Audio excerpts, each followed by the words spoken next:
audiência pública e demonstra o prestígio e a importância do trabalho hoje aqui apresentado.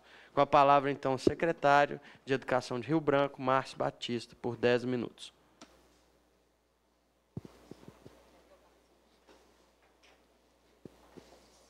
Bom dia a todos. Gostaria de saudar o deputado Caio Nárcio, em nome de quem saúdo toda a mesa. E já que ele deu a deixa, eu não vou perder a oportunidade de saudar a minha conterrânea, deputada Perpétua, foi deputada por 3 mandatos, e é uma entusiasta desse trabalho que nós já estamos desenvolvendo de uma forma mais sistemática em Rio Branco há pelo menos 6 anos. A Perpétua conhece um pouco dessa metodologia e tem procurado difundir para outros espaços do Brasil aquilo que nós estamos fazendo lá. O Dr. Ricardo Paes e o professor João Roberto adentraram mais essas questões conceituais da importância da educação emocional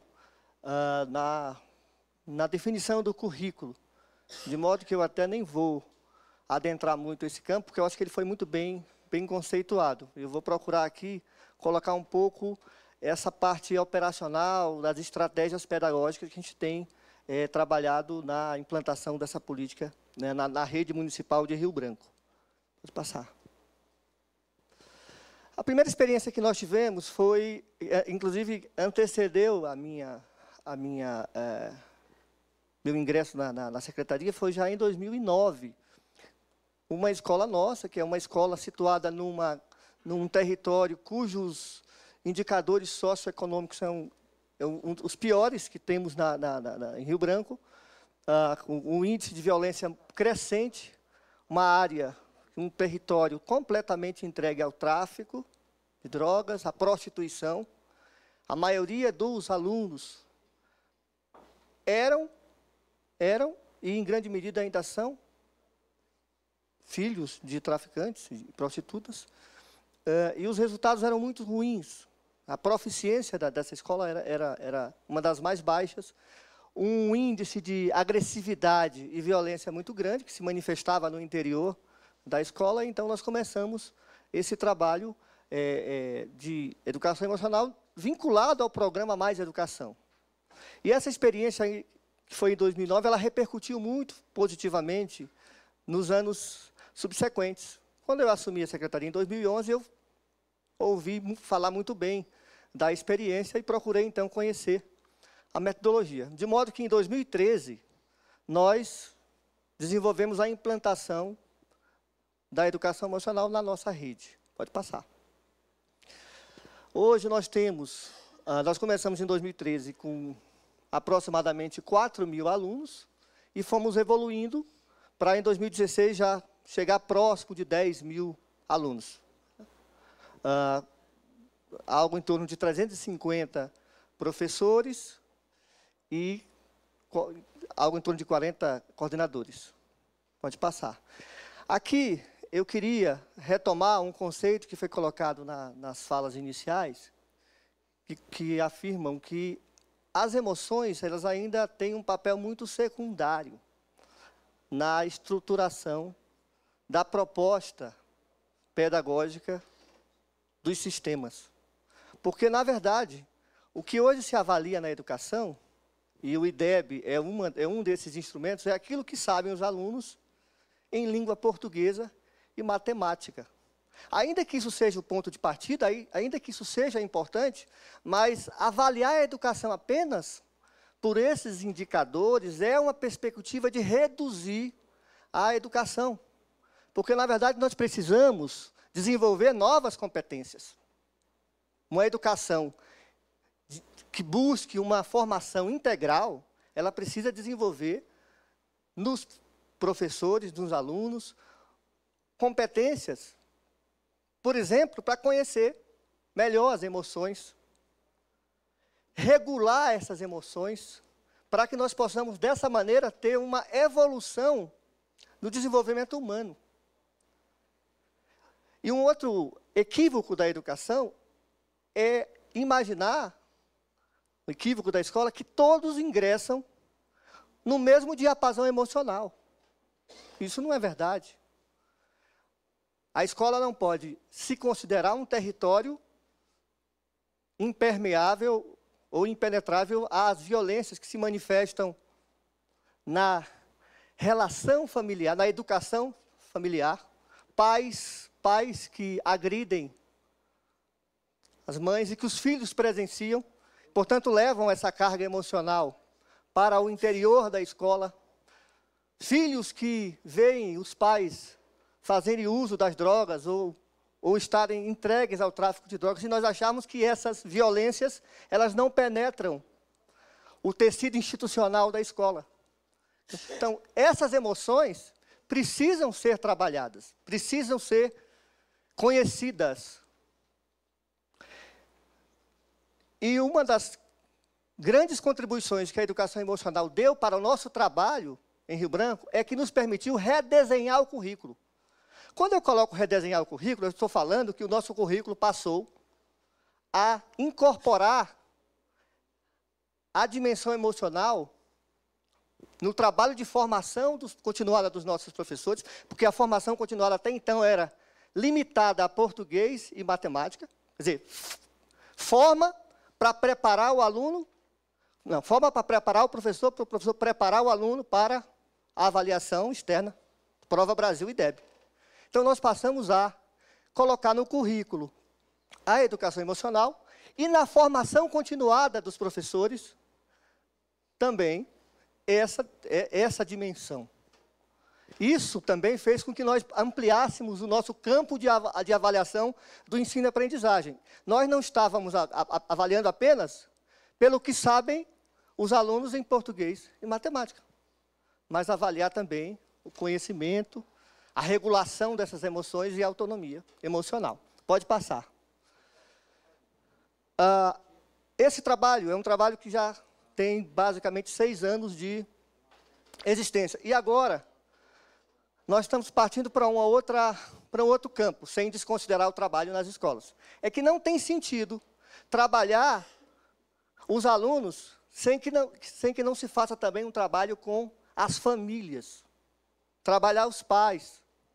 E nós, então, abordamos esses conteúdos, a importância da família, essa questão de que o comportamento dos filhos, dos alunos, é uma referência que vem dos adultos, que vem, muitas vezes, dos pais. Aquele comportamento agressivo que a criança manifesta na escola é derivado da relação intrafamiliar ou das relações que ele estabelece no contexto territorial, da comunidade a qual essa criança está inserida.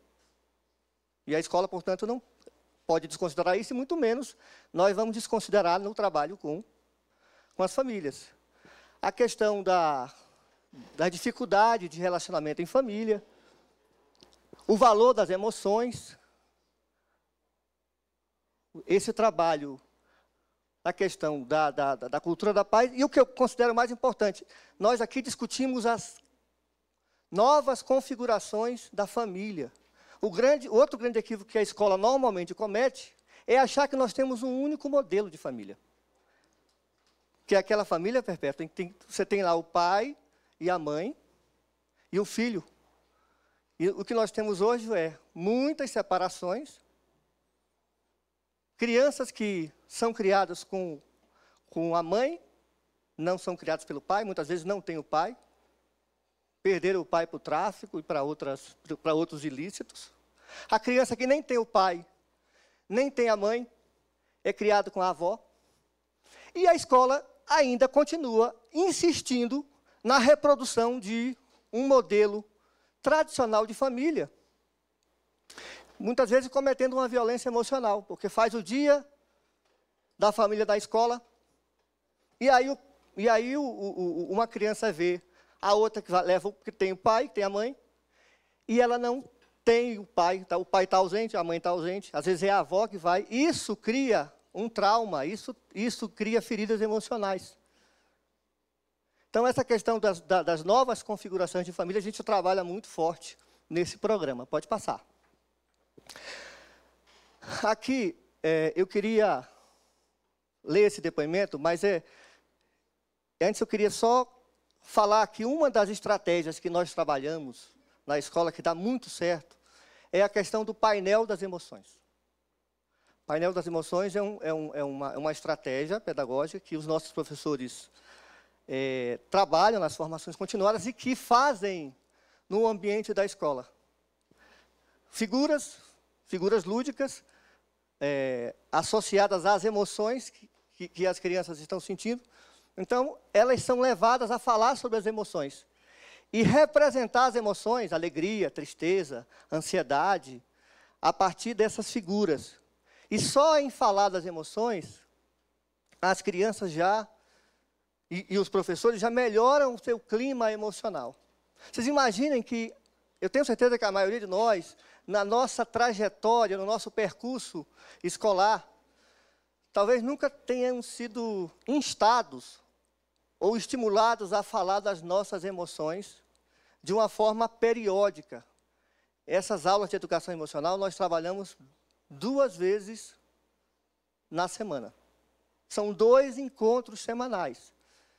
E aqui tem um depoimento de uma impactação, na verdade, do trabalho que uma criança aprendeu e usou na mediação de um conflito familiar.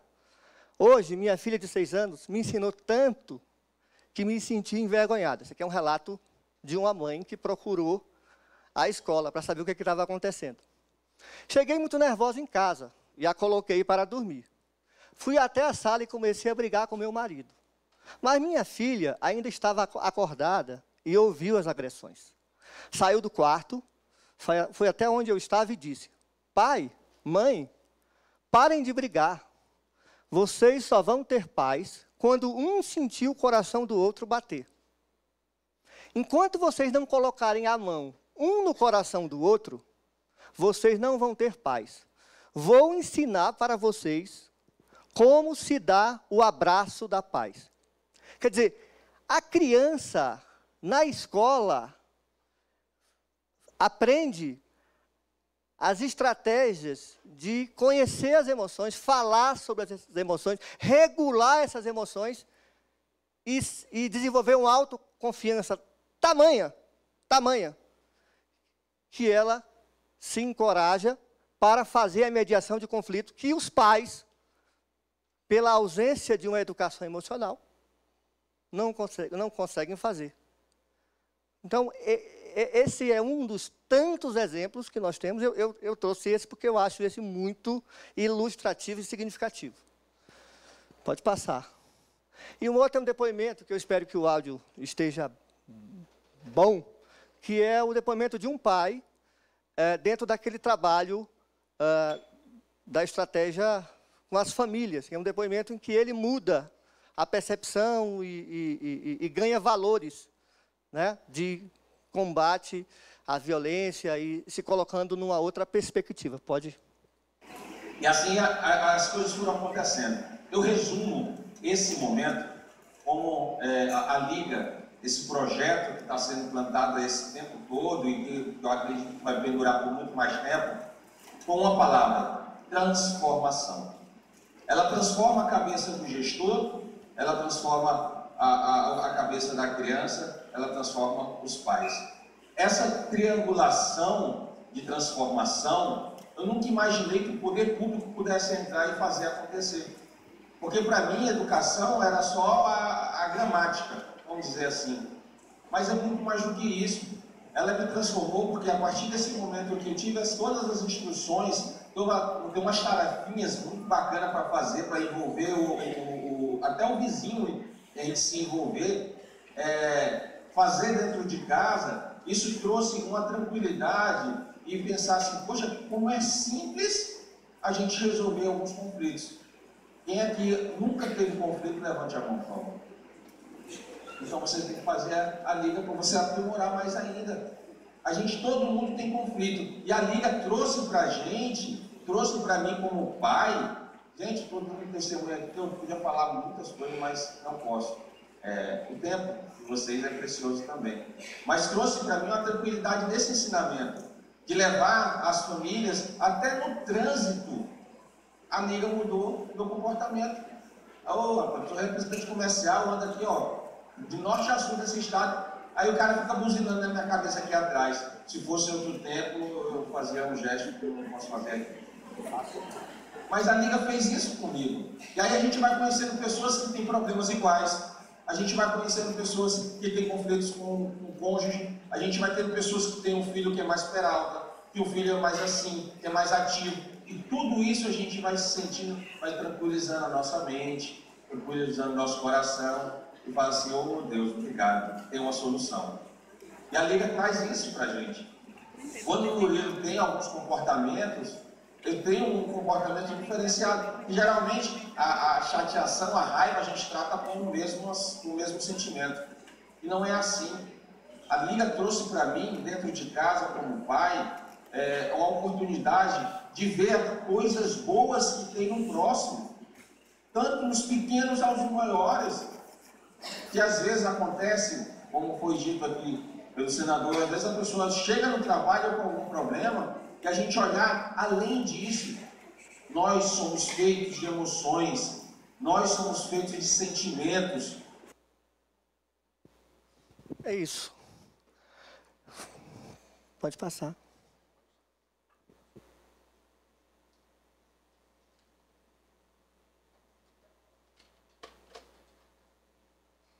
Não, só tem o último.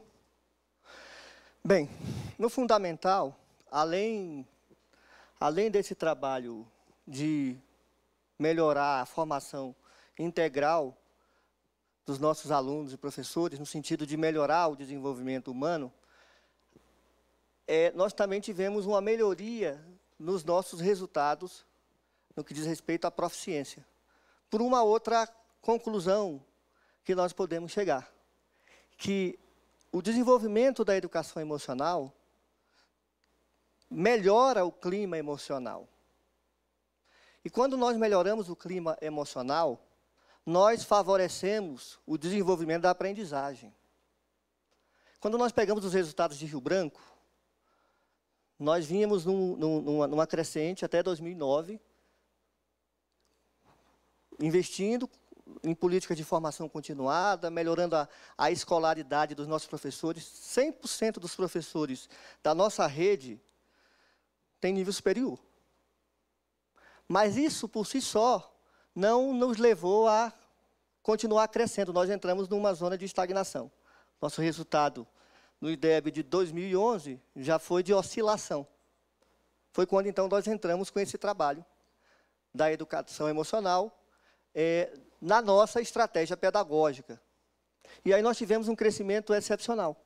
Em 2013, nós fomos a capital que mais cresceu. Nós saímos de um IDEB 4,8 para o IDEB 5,5.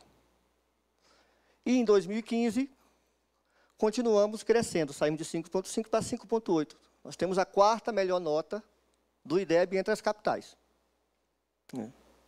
À frente de outras cidades importantes, né? Como vocês estão vendo aí. Então, mostra que, além de um ganho na formação, de uma formação mais integral, nós, ao melhorarmos o nosso clima emocional, nós, com isso, também favorecemos a aprendizagem. E os nossos resultados, eu considero resultados muito expressivos. E eu acredito que isso se deveu, em parte, a esse trabalho de educação emocional. Quer dizer, incorporar a educação emocional à nossa estratégia de educação. Muito obrigado. Essa presidência agradece a exposição do senhor Márcio Batista e concede a palavra nesse momento à senhora Marlene Cristina de Oliveira.